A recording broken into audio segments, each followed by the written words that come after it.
author of Sassy's New Home, a whimsical, comforting picture book that helps kids cope with death of a beloved pet. She's also the founder of Kansas City Lady Entrepreneurs. Welcome, Erin.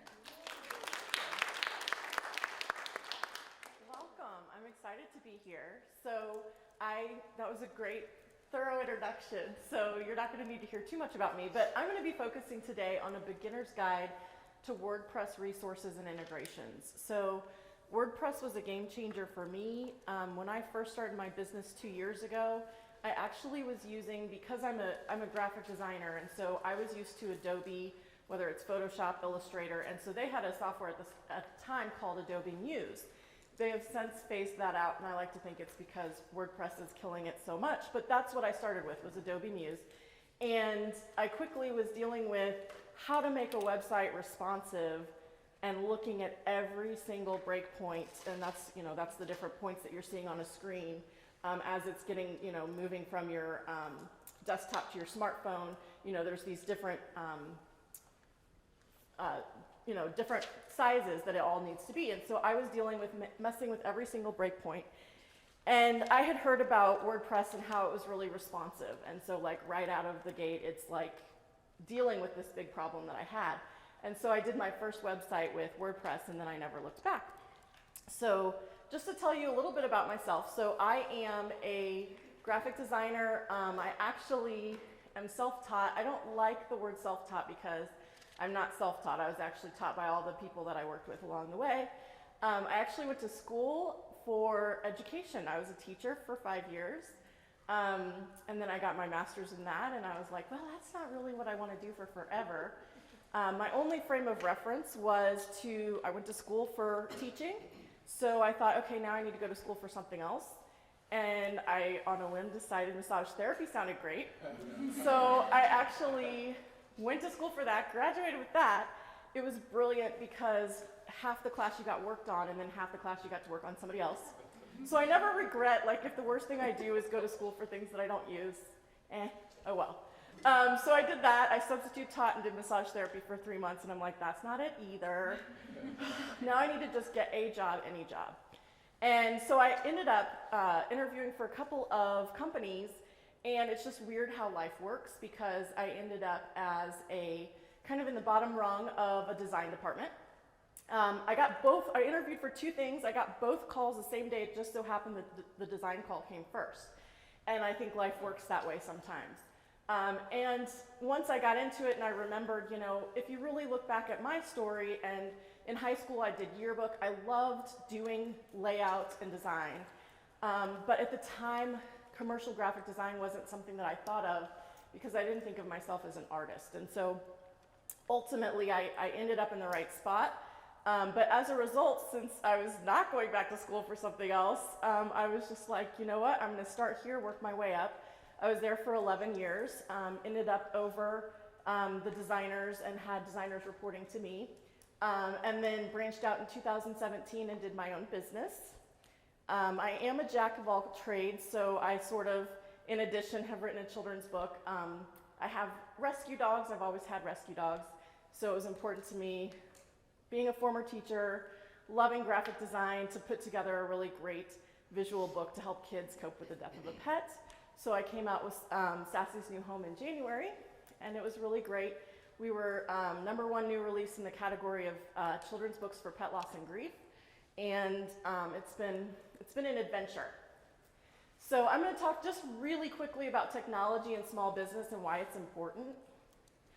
So in 2018, Business.com did a small business study where they actually surveyed small businesses.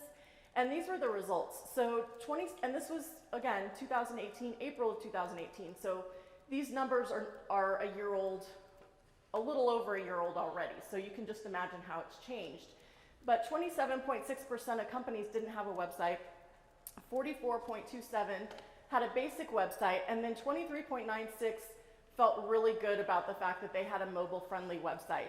That number is much higher now. People are moving towards responsive websites. No matter where you're viewing a website, it should be a great website.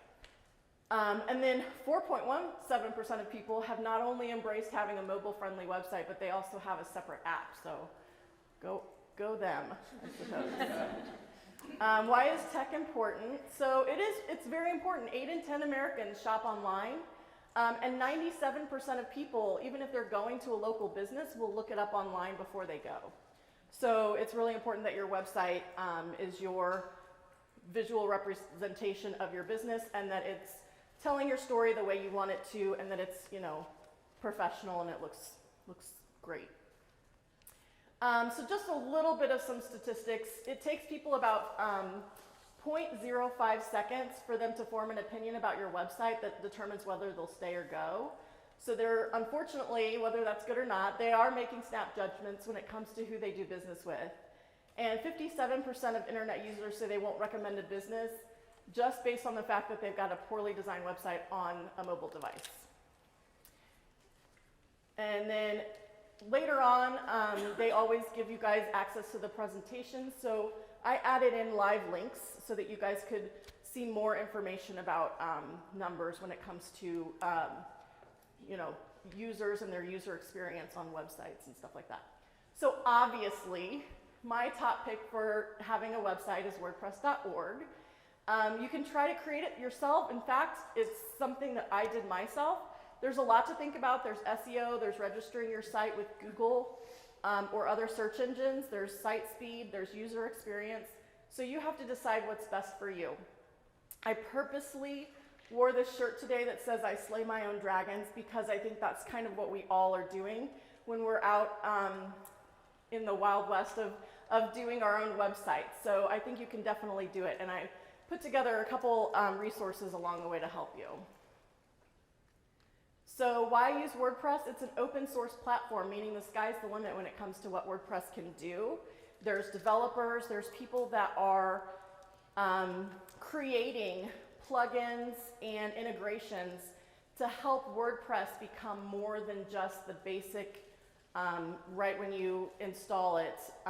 You know, the sky's the limit. You can create a learning platform. You can create an e-commerce store. There's just so many possibilities to what you can do. And you're self-hosting. You are hosting it somewhere, but you have the choice of where it's being hosted and how it's being hosted. And you really have a lot more control over that. So I think WordPress is really the only option. WordPress.org is the free version of WordPress. WordPress.com is the paid version. So I think that being able to install WordPress, you know, as your blueprint for your website is just the way to go when it comes to web development. So themes, I will say that for me, changing your theme later on can kind of be a pain. So I think that having the right theme pretty quickly in your journey is important. So a cautionary tale regarding free themes, they don't offer as much customization, and they also don't always have great support options. So if you have a question or you run into some issue, there's not always somebody that can help you work that through. Some paid themes, and I have used all of these. It really depends on what the client that I've worked with has wanted to use, and then I use some different ones for my own stuff as well. Astra is a great one. I actually have a lifetime license to that one so that I can add it to as many websites as I want. And then Genesis Framework is a great one. My main business, I chose a theme off of the Genesis Framework. And then Divi is also really popular. So those are some paid themes that have really good customer service and really good documentation so that you don't get stuck as you're trying to build your website. So things that make it easier, in addition, you know, WordPress is very user-friendly, but it also, there are resources like page builders. Now, WordPress has its own, it's called Gutenberg. Full disclosure, I have not used it as much, and this is just because, you know, we use what we know, right? And so when I started my business, Gutenberg wasn't a thing yet. So while it's been amazing and I've heard lots of good things about it, I just personally have not had a chance to use it yet. So I am just talking and speaking about what I have had experience with. So I've used Beaver Builder and Elementor as page builders, and they're fantastic. What you can actually do is they a lot of times will have blocks that are already pre-built. So if you need a contact form or something, you can just, choose one and it'll dump it in, and then you can customize it from there. Divi, which is another theme that I said earlier, it comes with its own page builder, so a built-in page builder. So when I talked about themes a minute ago, I said I'd used Astra and the Genesis framework. Those I can partner Beaver Builder or Elementor with. So I can partner two page builders, whichever one I want, and use those with the theme. You can use those with free themes as well. I know the speaker right before was talking about a free theme that was called Bulk that she uses, and that you can use Elementor with that. So, so Elementor and Beaver Builder you can use with various themes. They actually both also have their own themes. Beaver Builder has one called Beaver Themer, and Elementor just came out with one called Hello Theme. And then Divi is kind of a one-stop shop. It's a theme, it's a page builder, it's kind of all the things. So these are just shots of some of the page builders and the way they look. So Albright Creative, my website, uses Beaver Builder. You can kind of see that when I build a page, I actually have some extra functionality that's not with a typical WordPress website, and I can add in all kinds of things. If I go over to templates, which is just right over here, that's where I can look up like a contact form or something that's already existing and just choose something and it'll dump it into my website. Elementor, same thing, it's additional functionality. Now the website that I'm showing you is one that I had worked on, and the blue lines and the blue elements, those are part of Elementor, so that's not part of the design of the website. But that's just kind of showing you what that looks like. You have the ability to choose something and then just drag it in, and you can easily customize it once you do that. So resources. I am a huge fan of a website called Lyndacom. It's fantastic for learning all the things. So you can learn photography, videography, you can even learn time management, you can learn lots of computer-related, WordPress-related things. So one thing that I was very lucky to do when I started my business is I took a course with the Kauffman Foundation, which is a local entrepreneurship group here in Kansas City. And one of the things they did very early on was take us on a field trip to the Kansas City Public Library. And I listened to somebody talk about all of the resources that are there. And one of the things that is like just such a great tip that I learned is that if you have a Kansas City Public Library card, which you can get online, then you can get lynda.com for free through the Kansas City Public Library. It's normally almost $300 a year to have lynda.com available to you and all the courses that are available to you. But through your Kansas City Public Library card, you can get it for free. This is what that interface looks like if you're wanting to learn about WordPress specifically. You can, filter it for beginner, intermediate, advanced. If you only have 10 minutes, if you have longer, you can kind of customize what you want to see in the results. You can see there was a lot of things that popped up, 1,661 results for WordPress. There was specific things for themes. So like Genesis Framework was one of the first ones that popped up, and that's one of the themes that I just talked about a little bit ago. So there's just lots of tutorials, and you can really manage creating your own WordPress website by learning all the things at a website like lynda.com. There's a local web designer here that has created a workshop called Website in a Week, and I have met her and looked at that, and that's a really great option if you're wanting to be able to have somebody walk you through everything from buying your domain to hosting your site to then building your WordPress website. Her name's Rebecca Barnhart. And again, this, if you want the link to it, this will be made available after WordCamp is over. All the presentations will be available to you. But it's specific to Divi. So the theme that she is teaching to is Divi. But it is great for beginners. She walks you through everything. So YouTube is amazing as far as tutorials for learning about WordPress, but 9 million things will pop up based on what you type in. So it's nice to know like really solid YouTube channels that you can follow. So these are just a list of some of the ones that I look at all the time. WP Tuts, and these are just some of the videos that he has, and you can see he's got them for several years back, but you can see the ones that popped up here are current videos, so the information on there is going to be really current. Another one is Let's Build WordPress,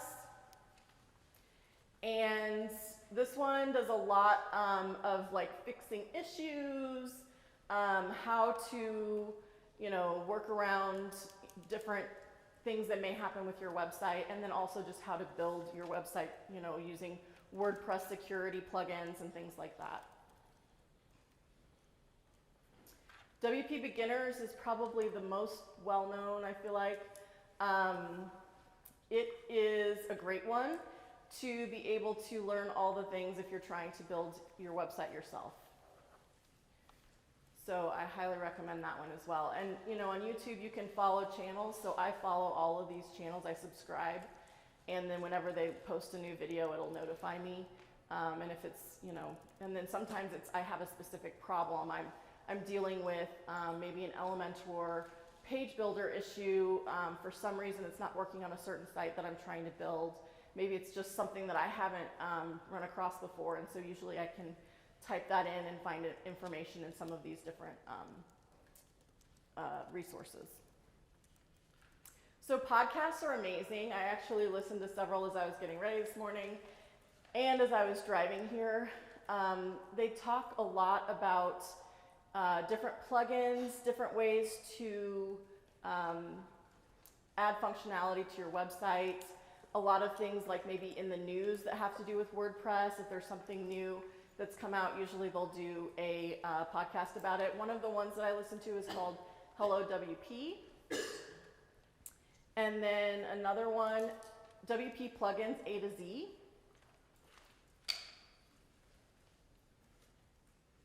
WP Builds is a great one as well. And again, like all of this is free, this knowledge that's just out there for you to use and learn. And you can learn so many things about WordPress plugins for security, maybe e-commerce plugins. They'll do episodes on all kinds of things. WP the Podcast, this one I love because they're like little mini-sodes. So I can actually just, do, a lot of them are less than 10 minutes. A lot of them are even like 5 minutes, 7 minutes. So you can get multiple topics really quickly. And that one's a great one as well. So one thing that I really love to do is I love Slack. I think it's a great way to communicate, and it's just an app that you can have on your phone. It's also got a website as well. And a lot of the WordPress community and app builders or the builders that create different functionality with WordPress, they have their own channels. So here you can kind of see, and I thought this was kind of ironic, Beaver Builder is a page builder, and they have their own, and I think it's funny because Elementor is their competitor, but this person's asking about something that has to do with Elementor in there. So you don't have to just be talking about Beaver Builder. It's just a community where like-minded people can go in and ask questions. So you can follow different channels on Slack that have to do with things in the WordPress community. There is an official WordPress Slack channel. It's a little complicated with how you have to join it. You actually have to get invited, and so once this becomes available to you guys, you'll be able to click there and enter in your information, and then you'll get an invite with how to join the Slack channel for WordPress. But you can see, like, over to the side here, they have made like topic-specific channels within the WordPress Slack channel. So if your question's about design, you could click there and specifically ask that question there. It's a really robust platform to be able to communicate about WordPress. There's a tutorial for Slack that I have in the links as well. So Facebook is actually great for WordPress as well. These are just ones that I have joined. There are so many out there. Ones that didn't even pop up because I don't know if you can see, but I typed WordPress in the search engine. So the groups that I joined that have WordPress in the name are what popped up. But I'm also in Beaver Builder and other ones as well that may not have popped up because they don't have the word WordPress in the name of the group. But there's blogging on WordPress, just a WordPress Facebook group.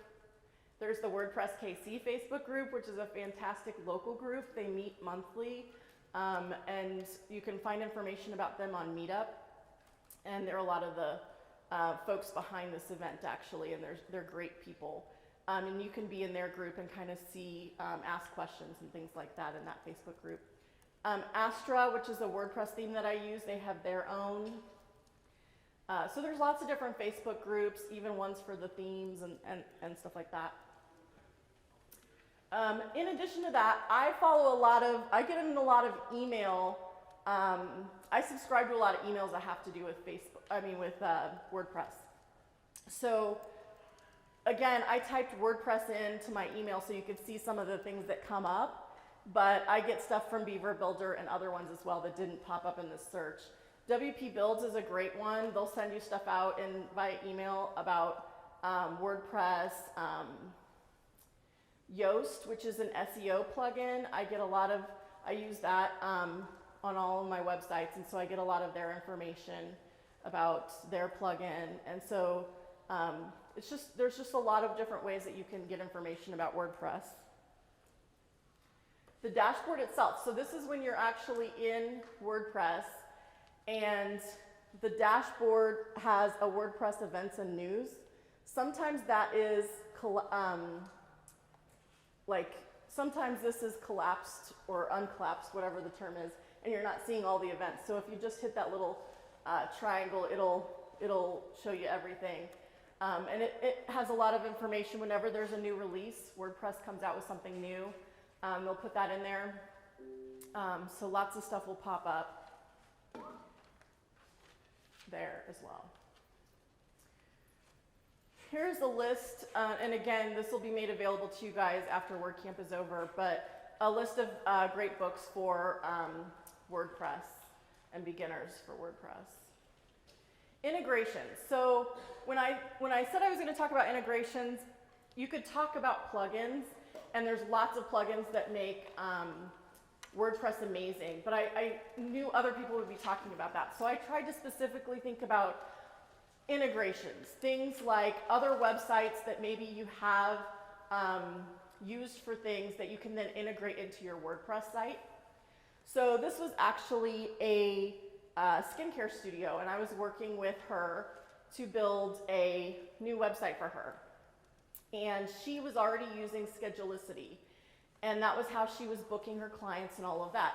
So I had to figure out a way to integrate that into her website, and sure enough, I did some research. There's a plugin, and I was able to build that in so that all of her services show up. You can book online. I was going to take one for the team and actually book a facial just so I could show you guys.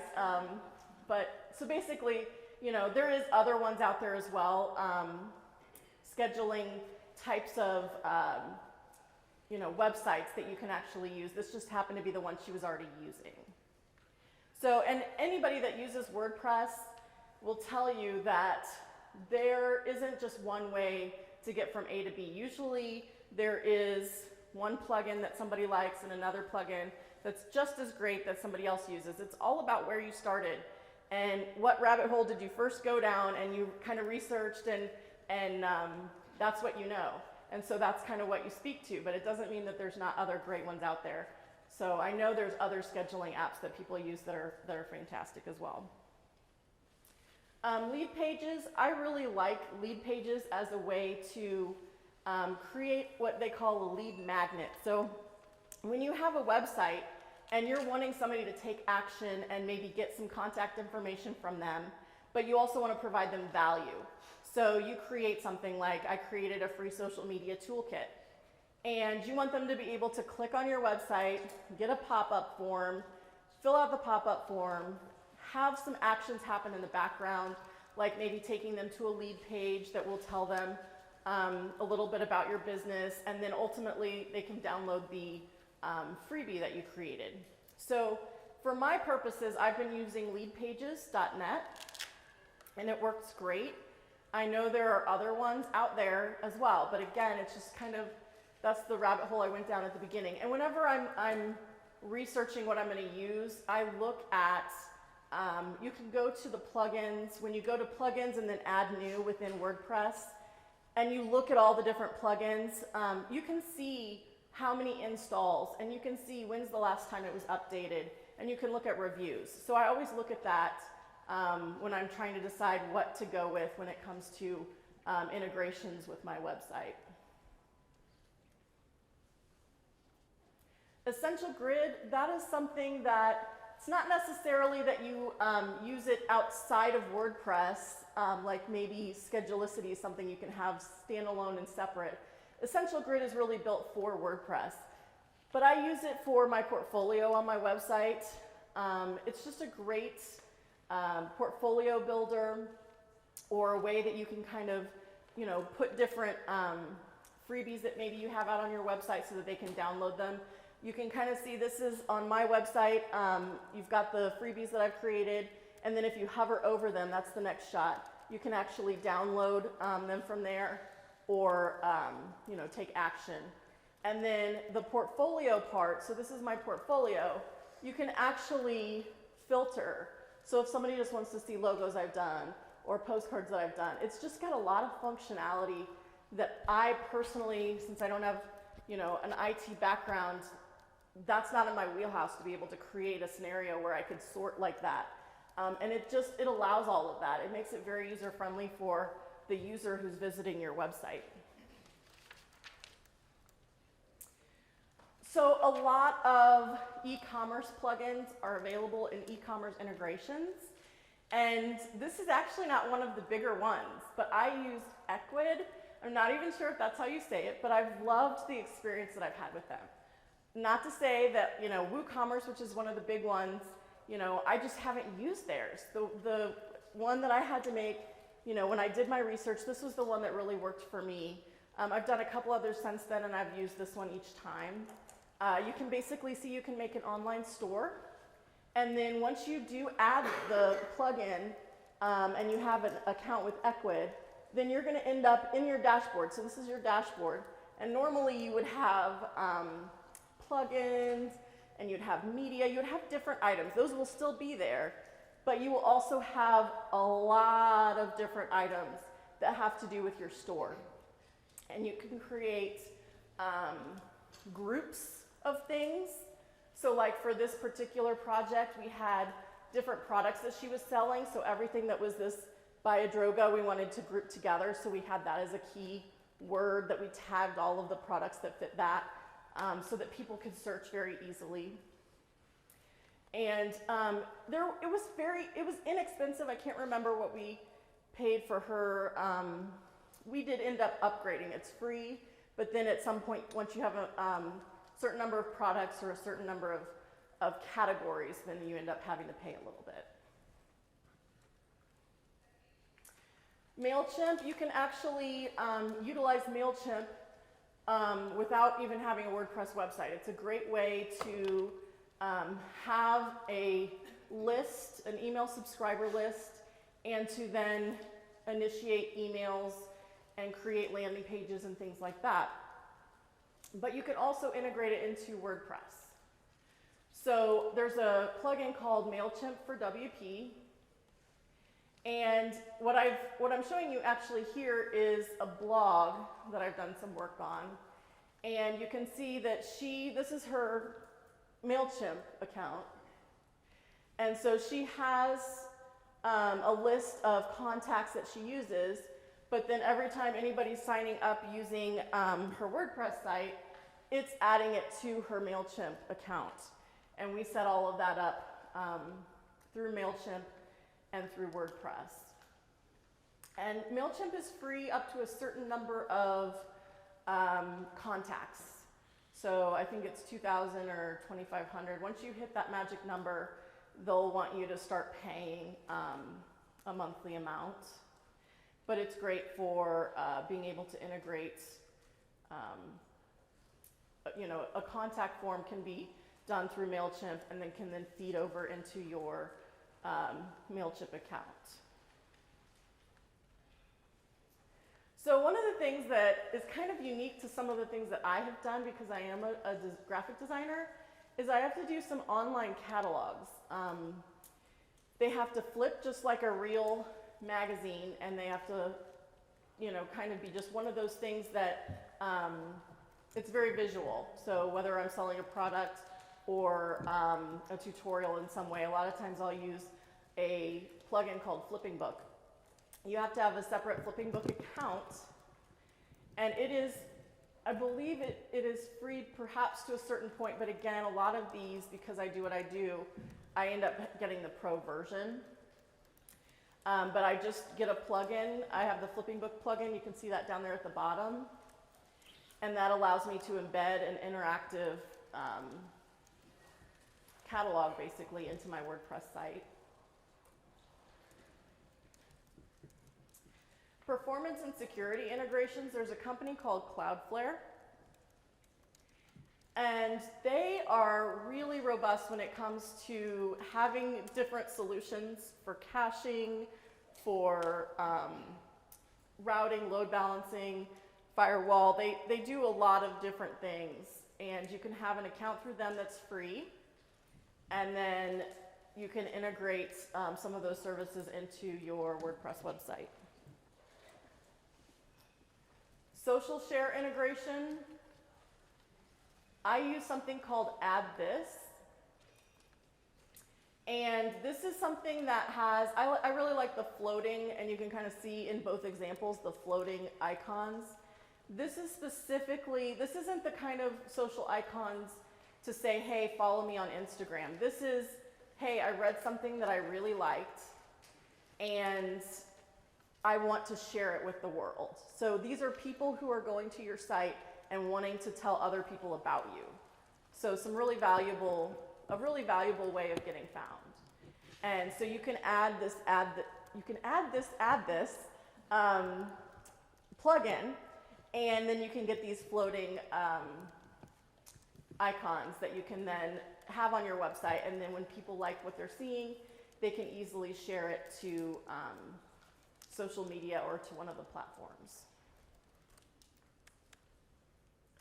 So to get into a little bit of some non-WordPress specific resources, I am an entrepreneur. I have my own business. I think there's a lot of things that go into that, and that also go into WordPress and your website that don't have to do necessarily with WordPress. So one of the things about having a website that you have to worry about is making sure you've got content that's really engaging. And so one of the things that I utilize is something called Feedly.com, and I love it. You can actually, this is going to give you the latest information on a certain topic, so that you're not having to, like when you put something into Google, you're having to, look and see how current is this information. It doesn't necessarily pull the things that you're going to want that are the most timely or that are the most relevant to your topic. And Feedly is something that does that. It's free, and you just make an account, and then you set up a topic. So like for me here, I've got design, and then I start following different things. It makes recommendations. I've got entrepreneurship, and then I start following different things. But basically, it then gives you a feed of the most current things. So you can go out there anytime, and it gives you stuff to share on your social media platforms, and it also gives you great things to write blog posts about for your website.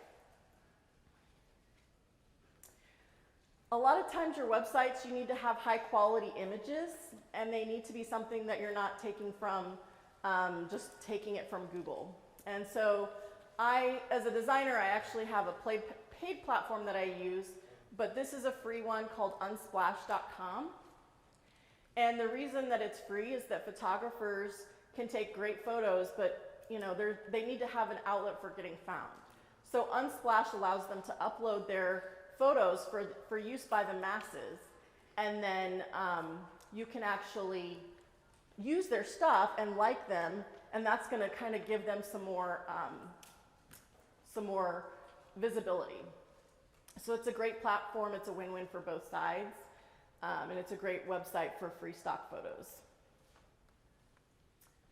So branding images, if you end up needing to have something a specific size, your image needs to be a certain size, or you want to put text on top of an image and you're not, wanting to use Photoshop or something that's maybe costly, you can actually get free accounts with Canva.com and Krell.com.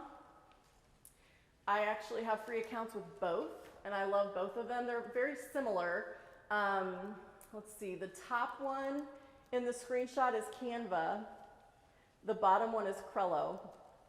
You can see you can choose a specific thing, like if you're wanting an Instagram post or if you're wanting a Facebook cover, and you can choose from their templates, and they're all going to be the right size, or you can just start from scratch and then just knowing it'll be the right size and that you can build whatever it is that you need. One thing I really like about Krell is it has animated posts.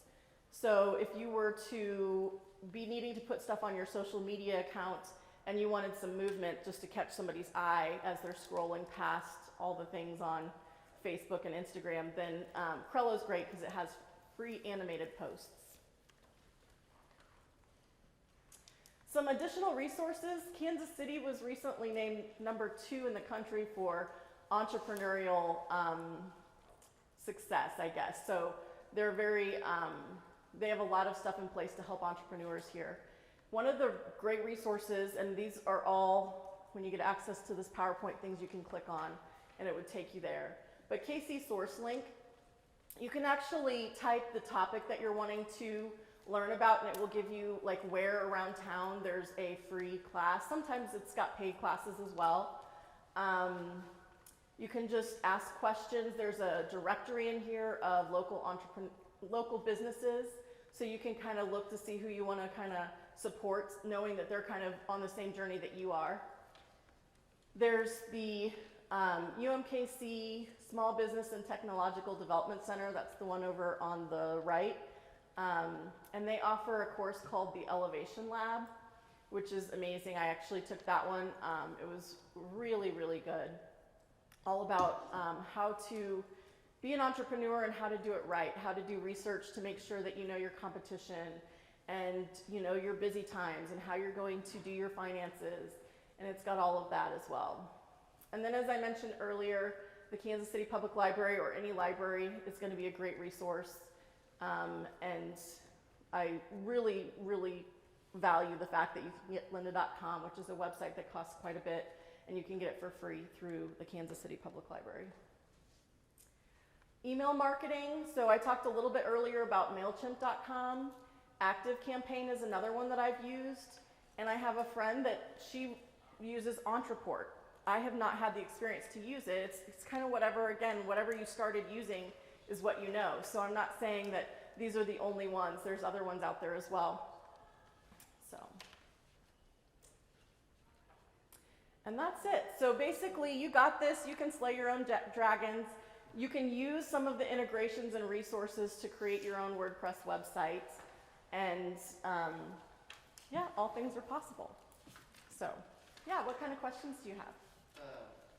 So you mentioned, Unsplash Mm-hmm. for kind of your stock photo, but Yeah. you also mentioned you have a paid account. I do. What is that? So okay, well, there's a little story behind that. So I've had Adobe Stock is my paid one that I've used, but there is a website called AppSumo. And what they do is they offer $49 free trials of new software. And so they came out with a company called, they feature different companies and give them exposure basically. And so the one that I use now is called Deposit Photos, and I found it from AppSumo, and it was very cheap. And it was called Deposit Photos. And that's the one that I pay for right now. And they have excellent stock photography. And it's all, you have the rights to use it. So, any other questions? Sure. So back when you were talking about your themes, Mhm. you know, you use Asta, Genesis Framework. What are some of the reasons why you would use one over the other? So Astra is a great one because it's pretty quick. I know a lot of, and in fact the speaker before, in the session right before this was talking about how she really likes, I think it was called Avada, but the one thing she has found is that it has so much functionality built into it that it slows the user experience down. Like her website is slower as a result of the theme. And so Astra is a very clean theme. It's very fast, but it does allow you to add other integrations into it. So that's why I like that one. Yeah. And then Genesis Framework, I love that one because there's just so many plugins that are exclusive to it. So Genesis Framework has a variety of plugins that are just specifically for the Genesis theme. And I like that that is a great additional resource in addition to just the theme. Yes? Now, talking on this topic, I made a note that you said you can partner these page builders. No. Can you define partner? Yeah, so Divi was a theme, and that's kind of your blueprint. It's how your website looks. It has a built-in page builder, right? But Astra and Genesis Framework were two other themes that I used. And they don't have a page builder unless you're going to use WordPress's page builder, Gutenberg. And I started before Gutenberg was a thing, so I just don't have the experience of Gutenberg yet, which I hope to do soon. But you just kind of get used to what you know. So the page builders that I have actually used, they allow me to customize. I get a free account like with Elementor, and then I'm able to get a plugin that I put onto my WordPress website.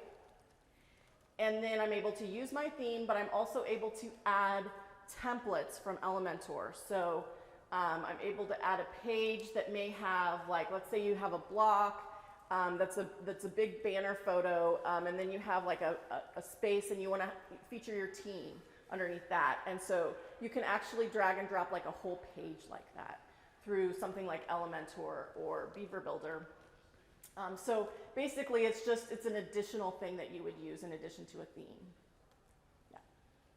What are some of the reasons why you would use Beaver Builder versus Elementor? So the reason I've used both is because some plugins play well with one versus another. So like I worked on a website for a local like bed and breakfast, and they needed a booking calendar.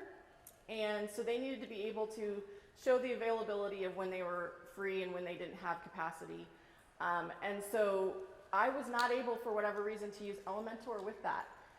So I think there's just been various circumstances where I can use one versus another. Do they both play nice with each other? Well, they're two separate things, so you would use one or the other. Yeah. Yes. So you kind of keep talking about, the themes and the page builders and templates and stuff like that.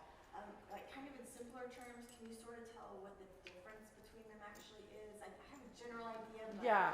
So, and I didn't have a great way to explain it, but the person that spoke right before did. And so I'm going to kind of take what she said. So basically, if you think about your hosting, that is, if you think about a house and your house sits on land, hosting is the land. It's the server that your website's on. And then you've got your domain. That's the address of your house, or that's the address of your website. And then she talked about the theme, and that's what makes it, look the way that it does. It's how you customize it. So all of that, are the basics, and you're going to always have all of those things. But a page builder is just an additional integration that you can have that will give you more options.